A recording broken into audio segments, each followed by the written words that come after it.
and selfish as he is. Now this is very interesting, I guess. What a promo, man. What a promo. I never imagined. भाई कभी सोचा नहीं था Seth Rollins इतना कमाल का प्रोमो डिलीवर करेगा। वैसे तो सेथ रॉलिंस के बारे में क्या कहूँ यार, ही इज अमेजिंग एथलीट, कमाल का रेसलर है। वो रोमन रिंग्स से कई गुना ऊपर है सेथ रॉलिंस।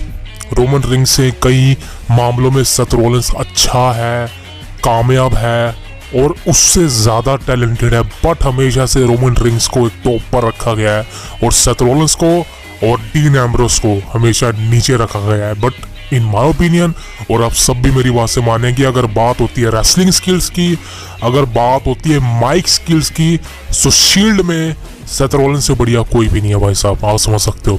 और वही वो आज मंडे नाइट रॉ का एपिसोड था भाई साहब। Cody Rhodes, amazing Cody Rhodes आ रहे होते हैं और कोडी रोड्स हमेशा से एक पावरफुल बंदे की तरह भाई साहब एंट्री लेते हैं, हमेशा से आते हैं। और वही what you gonna talk about. And आज मंडे नाइट रॉ में कोडी रोड्स ने वही बात करी जो रेसलमेनिया के किक ऑफ में हुई थी, रेसलमेनिया एक्सेल में, जब रॉक ने स्लैप करा था कोडी रोड्स को। तो आप पूरा एपिसोड में मैं डीपली जाने वाला हूँ। देखिए, रिव्यू नहीं करने वाला एपिसोड को, बिकॉज हमारे चैनल पे आपको सिर्फ अपडेट और लेटेस्ट न्यूज़ मिलेगी। एपिसोड आप देख चुके होंगे, बट यहाँ पर आपको जुड़े रहना है वीडियो के अंत तक, बिकॉज काफ़ी ज़्यादा इंटरेस्टिंग चीज़ें, फ्यूचरिस्टिक चीज़ें बताने वाला हूँ आज की वीडियो में। इसलिए सब्सक्राइब करना मत भूलिएगा द कल्ट ऑफ रेसलिंग को for the latest news about WWE। देखिए, कोडी रोड्स आते हैं, मंडे नाइट रॉ की शुरुआत करते हैं और वही उनका जो डायलॉग है, what you can talk about. And Cody Rhodes यहाँ पर बात करते हैं रेसलमेनिया किक ऑफ में जब रॉक ने स्लैप किया था उनको। एंड फैंस जितने भी भाई साहब WWE यूनिवर्स था, सब कोडी रोड्स को चीयर कर रहा था, वी वॉन्ट कोडी, वी वॉन्ट कोडी। सो समझ सकते हो कि आप हम सब की शुरुआत, इवन हमने भी अपने चैनल पे जस्टिस फॉर कोडी रोड्स लिखा था, वो वीडियो बनाई थी, मैंने पॉडकास्ट किया था और उस पर अच्छा रिस्पॉन्स मिला आप सबकी तरफ से। So thank you very much for this. But यहाँ पर कोडी रोड्स और हम सबकी मेहनत रंग लाई। Cody Rhodes is on the main event of WrestleMania to challenge Roman Reigns for the undisputed championship. So that is official. Cody Rhodes यहाँ पर बात करते हैं रॉक के बारे में। वो कहते हैं कि मैं रॉक का फैन था, रॉक का फैन था। जी हाँ, आप सब भी रॉक के फैन होंगे, बिकॉज वो एक ऐसा शख्सियत है जिसके फैन आप बन जाएंगे अपने आप। बट यहाँ पर उसने अपनी सारी रिस्पेक्ट खो दी है, उसने यहाँ पर अपनी बेइज्जती करवा दी है रोमन रिंग्स का सपोर्ट कर कर। ये सबसे बड़ी गलती करी है रॉक ने, और उससे भी बड़ी गलती उसने मेरे साथ की है, जो मुझे स्लैप मारा on public. This is not acceptable. कोडी रोड्स यहाँ बात करते हैं, मैंने उसके परिवार के बारे में कुछ भी नहीं कहा था, मैंने सिर्फ ये कहा था कि अगर ये तुम्हारे ग्रैंडफादर आज जिंदा होते। ये तो सही बात है यार, किसी के मान लो कोई जिंदा नहीं है उसके बारे में हम बात करते हैं, लेकिन हमने उसको डिसरिस्पेक्ट नहीं किया। कोडी रोड्स ने कहाँ डिसरिस्पेक्ट किया ग्रैंडफादर को रोमन रिंग्स के और रॉक के। उसने सिर्फ इतना कहा कि अगर तुम्हारे ग्रैंडफादर आज इस दुनिया में होते तो वो रोमन रिंग्स तुम पे अशेम्ड होते। रॉक के बारे में तो कुछ भी नहीं कहा। और बात करें रोमन रिंग्स की, वो भाई साहब उसके ग्रैंडफादर किसी के बारे में कोई डिसरिस्पेक्ट नहीं करी। बट यहाँ पर रॉक जानबूझ के उतर जाते हैं। इवन आप खुद सोचो, रोमन रिंग्स ने कोडी रोड्स का कुछ नहीं कहा, बट रॉक ने स्लैप मार दी कि कोई वजह ही नहीं थी यार। कोडी रोड्स ने आज इसी बारे में बात की। कोडी रोड्स ने कहा कोई भी वजह नहीं थी, मैंने रॉक को कुछ भी नहीं कहा था, मैंने रोमन रिंग्स को कहा था, लेकिन रोमन ने तो कुछ नहीं करा, लेकिन रॉक ने मुझे बेमतलब के स्लैप मार दिया, वो भी ऑन पब्लिक मारा। ये अच्छी बात नहीं है, ये मैं एक्सेप्ट नहीं करूंगा। और दिस इज वाई कि रेसलमेनिया के मेन इवेंट को मैंने चूज किया। मैं जानता हूं कि मैंने एक बार ये कह दिया था कि मैं रोमन रिंग्स को फेस नहीं करने वाला रेसलमेनिया में, लेकिन मैं गधा था, मुझे आप सबकी बात सुननी चाहिए थी। मैं रोमन रिंग्स को हराऊंगा और रेसलमेनिया के मेन इवेंट में चैंपियन बनूंगा और अपनी स्टोरी को फिनिश करूंगा।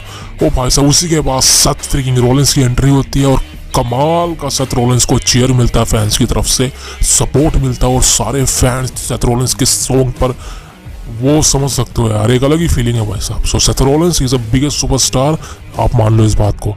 और एक बात और माननी पड़ेगी, सेथ रॉलिंस ने आज जो प्रोमो कट किया है यार, क्या प्रोमो कट किया भाई साहब, सही कह रहा हूँ यार। इतना कुछ उसने हाइप कर दिया रेसलमेनिया के लिए अपने छोटे से प्रोमो के अंदर, आपको बता नहीं सकता।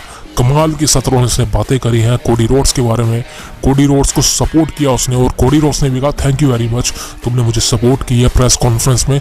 लेकिन सेथ रॉलिंस ने कहा कि मैं तुम्हें सपोर्ट करूंगा, बिल्कुल करूंगा, बिकॉज हम सब लड़ रहे हैं उस अपॉर्चुनिटी के लिए जो ऐसे सुपरस्टार, ऐसे बड़े सुपरस्टार आके हमसे छीन लेते हैं, हमारे स्पोर्ट को हमसे छीन लेते हैं, और हम दोनों उसी के लिए लड़ रहे हैं। और बात यही नहीं, मैं तुम्हारी बैक हूँ, तुम्हें जब भी जरूरत पड़ेगी रॉक और रोमन इसके अगेंस्ट मैं आऊँगा। और तुम एक बात और जानते हो कि तुम अकेले ये नहीं कर सकते, इसलिए तुम्हें किसी की जरूरत होगी और वो मैं हूँ। सो सेथ रॉलिंस यहाँ पर क्लियर कट कह देते हैं कि मैं कोडी रोड्स तुम्हारे साथ हूँ।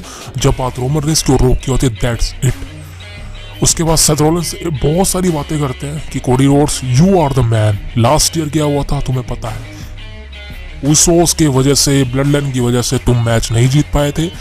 रॉयल रंबल तुमने जीता था, लेकिन इस बार तुमने वो करना है बिकॉज तुम अगेन रॉयल रंबल जीते हो। और अगर इस बार भी रेसलमेनिया में फेल्ड हो जाते हो, तुम इस बार भी रोमन इसको नहीं हरा पाते हो, तो ये सारे फैन तुम्हारे से निराश हो जाएंगे।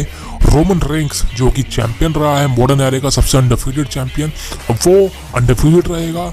वो पार्ट टाइमर जिस तरह से रोमन रेंस का शेड्यूल है वो और ख़राब हो जाएगा, वो और कम काम करेगा, वो और कम अपीयर होगा, और कम टाइटल डिफेंड करेगा, जिस वजह से सब पीपल्स की यहाँ पर डिसरिस्पेक्ट होगी। तुमने इन सबको उनसे बचाना है और तुमने रोमन रेंस को रेसलमेनिया के मेन इवेंट में हरा देना है और टाइटल जीत लेना है और अपनी स्टोरी को फिनिश करना है। और सेथ रॉलिंस यहाँ पर कहते हैं कि देखिए rock is a biggest name, rock एक बहुत बड़ा नाम है। अब तुम्हें डील रोमन रेंस के साथ नहीं करनी है, तुम्हें इसके साथ रॉक के साथ भी डील करनी है, बिकॉज अब खौफ के दो चेहरे हैं, एक रोमन और एक रॉक। तुमने इन दोनों को डील करनी है और मैं तुम्हारे साथ हूं बिकॉज मैं एक आर्किटेक्ट रह चुका हूं, मैं सेथ फ्रिकिंग रॉलिंस हूं, मैं विजनरी हूं और मैं इसमें तुम्हारा साथ दूंगा। बिकॉज मैं तुमको बता दूं कि बहुत साल पहले, 11 साल पहले हमने उस टेयर से शील्ड के रूप में डेब्यू किया था और मैंने रोमन इसको कहा था कि तुम्हें डेविल बनना है। हम तीनों का ग्रुप एक डेविल के नाम से जाना जाएगा, हम एक हील कैरेक्टर है जो कि सेथ रॉलिंस बात करते हैं इस बारे में। लेकिन मैंने कभी भी ये नहीं सोचा था कि मैं रोमन रेंस को इतना डेविल बनने के लिए कहूँगा कि आज वो इतना बड़ा मॉन्स्टर बन जाएगा कि ये सब फैन उससे दुखी हो जाएंगे, वो एक घटिया चैंपियन बन जाएगा और कम काम करेगा। ये सब मेरी वजह से हुआ है और हम ही इसे ठीक करेंगे बिकॉज मैं तुम्हारे साथ खड़ा हूँ रॉक और रोमन रेंस के अगेंस्ट, और रेसलमेनिया 40 के अंदर तुमको अपनी स्टोरी को फिनिश कर, दैट्स इट। तो यहाँ पर सेथ रॉलिंस और कोडी रोड्स तैयार है भाई साहब, दैट्स इट। रेसलमेनिया के अंदर अब एक चीज रूमर हो रही है और ये रूमर क्या है, ये रूमर है कि रेसलमेनिया के नाइट 1 के अंदर एक आपको मेन इवेंट में एक टैग टीम मैच देखने को मिलने वाला है। अब ये टैग टीम मैच क्या होने वाला है, ये है रोमन रेंस और rock versus Cody Rhodes and Seth Rollins. अब देखिए ये मैच के प्लान है, हो सकते हैं डब्ल्यूडब्ल्यूई कंपनी के, बिकॉज ये मैच हो सकता है। मैं ये नहीं कह रहा कि ये मैच रेसलमेनिया में नहीं होगा, हो सकता है यार। रेसलमेनिया की नाइट 1 में ये मैच की रूमर है, यानी कि डबल ड्यूटी, समझ सकते हो आप। रोमन रेंस को डबल ड्यूटी पुल करनी पड़ेगी नाइट 1 और नाइट 2 में, कोडी रोड्स को पुल करनी पड़ेगी, सेथ रॉलिंस को भी करनी पड़ेगी बिकॉज सेथ रॉलिंस को भी टाइटल डिफेंड भी करना है, समझ सकते हो आप, उसकी स्टोरी अलग चलेगी। लेकिन पर्सनली मुझे नहीं लगता ऐसा हो सकता है बिकॉज डबल ड्यूटी का मतलब है इंजरी, समझ सकते हो आप। बिकॉज अगर आप रेसलमेनिया के नाइट 1 में एक टैग टीम मैच कराते हो वो भी मेन इवेंट में, जैसे कि लास्ट ईयर हुआ था, लेकिन भाई साहब आपको बहुत बढ़िया मैच देना पड़ेगा। और in my personal opinion Roman match अच्छा दे देगा लेकिन रॉक मैच अच्छा नहीं दे पाएगा। कोडी अच्छा दे देगा, रॉलिंस अच्छा दे देगा, बट यहाँ पर प्रॉब्लम आएगी रेसलमेनिया के नाइट 2 को, बिकॉज अगर कोडी रोड्स को, रॉलिंस को या रोमन को, इन तीनों में से किसी एक को इंजरी होगी, और समझ सकते हो इंजरी का मतलब क्या है कि चोट लग गई, तो भाई साहब नेक्स्ट नाइट को रेसलमेनिया नाइट 2 पर पूरा मैच खराब हो जाएगा। और मुझे नहीं लगता कि ट्रिपल एच इतना बड़ा रिस्क लेगा, बिकॉज अगर ऐसा होता तो सीएम पंक आज भी कम्पीट करता रेसलमेनिया में, बिकॉज एल्बो इंजरी है, कुछ ज़्यादा बड़ी इंजरी नहीं है, लेकिन फिर भी precaution is matter. So this is why मुझे नहीं लगता कि ट्रिपल एच ये डिसीजन लेगा कि रेसलमेनिया की नाइट 1 को मेन इवेंट करना है as a tag team match में और नाइट 2 को एज अ सिंगल मैच में। मुझे नहीं लगता कि ये मैच हो सकता है, बट फ्यूचर में मैच हो सकता है, शायद सऊदी के इवेंट में, बट राइट नाउ ये मैच नहीं होगा। रेसलमेनिया के नाइट 1 का main event in my personal opinion I गया, जो कि मुझे लग रहा है कहीं ना कहीं हो सकता है, ये है Seth Rollins versus Drew McIntyre. Night 2 तो पता ही है, रोमन और कोडी, दैट्स इट। और रोमन और रोक का क्या सीन है दोस्तों, इसमें रोक का सीन सिर्फ इतना सा है कि रोक यहाँ पर स्टोरी लाइन के अंदर इंक्लूड है, अपनी ब्लड लाइन की स्टोरी लाइन में इंक्लूड है, फैमिली की स्टोरी लाइन में इंक्लूड है। और जी हाँ, ऐसा हो सकता है कि रोक रोमन रिस को मदद भी करेगी कोडी को हरा दे, लेकिन this is not the reason कि इस साल भी रोमन रिस के टाइटल रिटेन करने की कोई चांस है। इस बार रोमन रिस के टाइटल रिटेन करने की कोई चांस नहीं है। मैं उसके ऊपर एक पर्टिकुलर वीडियो लेके आने वाला हूँ कुछ दिनों में कि रोमन रिस के साथ क्या होने वाला है रेसलमेनिया के मेन इवेंट में। तो सब्सक्राइब कर लीजिएगा कल्ट ऑफ रेसलिंग को for the latest news about WWE। लेकिन आफ्टर ऑल की बात करूं मैं, एंड ऑफ द डे ये चीज़ें बुक हैं कहीं ना कहीं की जो भी रेसलमेनिया के ट्रेलर में दिखा था हमें कि एक तरफ रोमन रोक है, दूसरी तरफ कोडी और सेथ है, इन दोनों के बीच में टैग टीम मैच हो सकता है, बट नॉट जस्ट रेसलमेनिया के नाइट 1 का मेन इवेंट। देखिए, खोने को तो कुछ भी हो सकता है, अगर सही तरह से मैच लड़ा जाए तो इंजरी नहीं हो सकती, बट यहाँ पर आपको एक हार्डकोर मैच देना पड़ेगा। आप रेसलमेनिया के नाइट 1 को मेन इवेंट कर रहे हो, सो आपको बढ़िया मैच डिलीवर करना पड़ेगा, समझ रहे हो आप कोई 2-3 मिनट या 5-10 मिनट का मैच नहीं लड़ सकते, आपको करीबन 30 से 45 मिनट का मैच देना पड़ेगा अगर आप ऐसा टैग टीम मैच बुक करते हैं।